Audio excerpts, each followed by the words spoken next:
So I think God's call in our life isn't always to do, but to be, so that what we do bears and mirrors the qualities of Jesus, excellence, competence.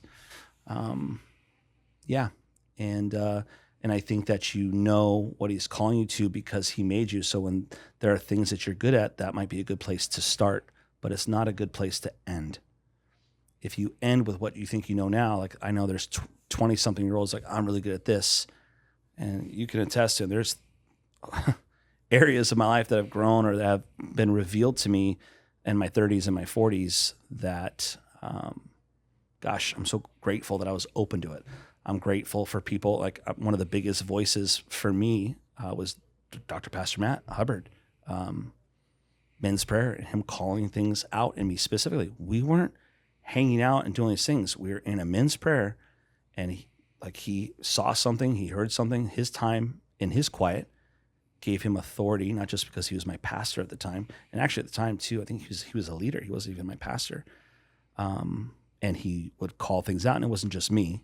But when he did to me, he said things that shook me to my core, that caused me to reevaluate like what I'm putting stock into. And then Pathfinders, me as an apprentice, and Pastor Colin Higginbottom and Melissa Higginbottom oversaw that at the time, you know. Mm-hmm. And I was living this very compartmentalized life where I was called multiple places. And I realized what happens when your calling has you doing things that seem like they're in direct opposition or in completely different zones. One of them has to get relegated to a hobby, and the other has to be something you get paid for, right? Yeah. It's tough. I love kids. I love being around them. I love like making them laugh. I love teaching them. I love just building confidence in kids. It's like my thing. And I have my own kids I get to do that for. And then I also love strategy, and I love business, and I love building confidence in adults. And I realize, because I'm taking inventory, and so from the seed that Dr. Pastor Matt planted to the tilling of the soil, if you will, with Pathfinders and the Higginbottoms, was like, oh my gosh, like there's some common threads here. So my calling is to bring confidence to people, and to do that in the marketplace. And I still, it's short, but I get to do quarterly. I get to teach chapel at the academy.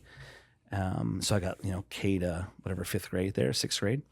And then I have adults that I get to speak with, age whatever, 18 to 78 or 19 to 79, whatever it is. Mm-hmm. And you know the drill. People are at different spots in their journey. And so I think that when you're operating your calling, there is a deep satisfaction and fulfillment that comes from, and it's supernatural and it's divine. I think that when you operate in your calling, it doesn't mean everything's easy. I think some people think that, it's not. Sometimes people think that if it's not easy, it must not be from God, because why would he call me something hard?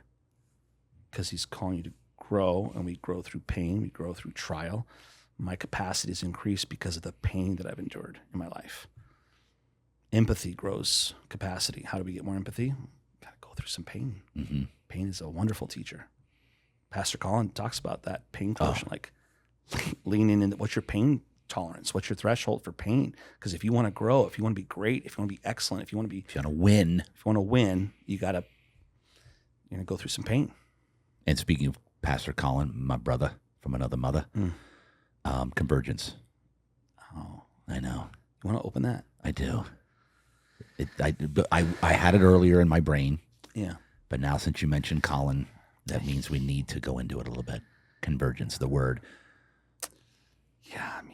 I know. I mean, if I could point to a concept that has changed my adult life, because most of who I am as a man I attribute to my upbringing with my parents and my adherence to the rules that they, and my wife, Kelly. We've been married, just over 22 years. Wow. And yeah. Who I am today is because of those three people. And then the baton, as I like to say, has been passed. So Dr. Pastor Matt, Pastor Jurgen, Pastor Marco, as of late, really poured into me, and their wives too, in various ways. But Pastor Colin wrote a book called Convergence, and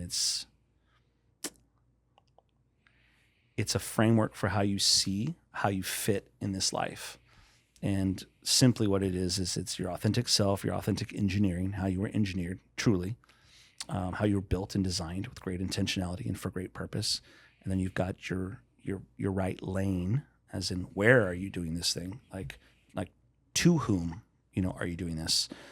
Could be industry, could be this type of business, product, service, brick and mortar, digital, whatever. And you got the right people. And the right people aren't necessarily the people that you're doing it for, it's the people you're doing it with. Because you're not meant to do life alone. If you try to lone wolf things, they talk about you can go far or you can go fast when you're alone. Yep. But you go far when you're together. And I know we don't have there's a clock in the sky, right, running on our lives. We don't know when it ends, but we know there's a clock that's there. And so sometimes I think people say, gosh, time is of the essence. Like I dealt with a lot of death when I was younger. And so I had this like go alone kind of mentality because I don't know if I'm gonna wake up tomorrow. When you experience death and you're just kind of like, it kind of brings this sobering reality that it's just every day is a gift. That's why I wake up with praise on my lips.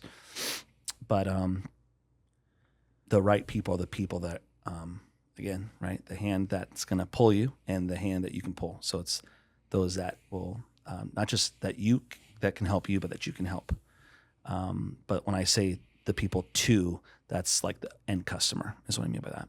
And then you've got the right tools. Yep. Yeah, we talked about the tools on the belt, things that need to be recalibrated, or maybe you've got a gap or a hole, and there's a tool for you to learn. Always adapting, always learning, always growing, always looking for something that makes you more efficient, that frees you up time to do the things that are, the better things in the creative space. I've found that the ideating, that the front part of it is the most valuable. And it's something that we fly through because we want to get right to execution so the client can see things. But that intentional time of marinating, and sometimes I'll have clients that I'll give them like, 30 questions of whatever, and then they get back to me 5 minutes later. I'm like, no. Like, I want you to spend a day or two. Like, ask God about that. If they're a Christian, ask God about that. If they're not, I'll say, like, hey, talk to some people and keep your circle tight, but marinate on this because it just tastes better. Like, we'll have better results if you can spend some time. That's what, and it's been almost 30 years of doing creative work. I didn't even talk about that. You've been in the creative space. Give your business. I know. Convergence. Let's finish. Okay, finish Convergence. Sorry, and it's your show. I'll do whatever you tell me. No, Convergence. Finish it. Okay. Coming to America? No. Okay. Never watched that movie. It's a terrible, horrible movie. Don't watch it. Okay. I love that movie. Go ahead. Oh man. Convergence. So, yeah. So right tools, the tools that will allow you to serve those people better in the lane as your authentic self with the right people, around you, the ones that are helping, the ones that you can help. And then they meet in this kind of this focal point, which is God's power. And as Christians, it is the only differentiator for us in the marketplace because you can skin the Bible up and you can ravage it and you can pull quote it and cherry pick and create a bunch of short form content about all these principles in life. And it's all coming, the source material is the Bible. And maybe you didn't hear it from the Bible, you heard it from, this guy or that girl who are, giving you kind of, a way of doing business built on biblical principles. But they don't operate in the power of God. And so the only differentiator we have as Christians in the marketplace and specific to Convergence is to do it in the power of God, not in your power. And I think a lot of Christian entrepreneurs and business people and W-2 employees are constantly looking to get promoted or to sign contracts in their own strength. And they say, God, where are you? And it's like, well, you didn't make any space for me. It's like you got in your car and you filled it with all your stuff and there's nowhere for me to sit. I can attest to the only reason I've been able to get through what we've gone through in the past, let's say 24 months with the downturn of the mattress company and what we're going through, launching a brand new business from scratch, was because I surrendered and I put it all up to him in his power. Because in mine, I'd have folded up a while ago, a while. Wow. I can 100% attest to that. And one of the biggest reasons why I was able to do it and still, there's moments, but you're always there to remind me, JD, do you trust him? Hmm. You're in his power here.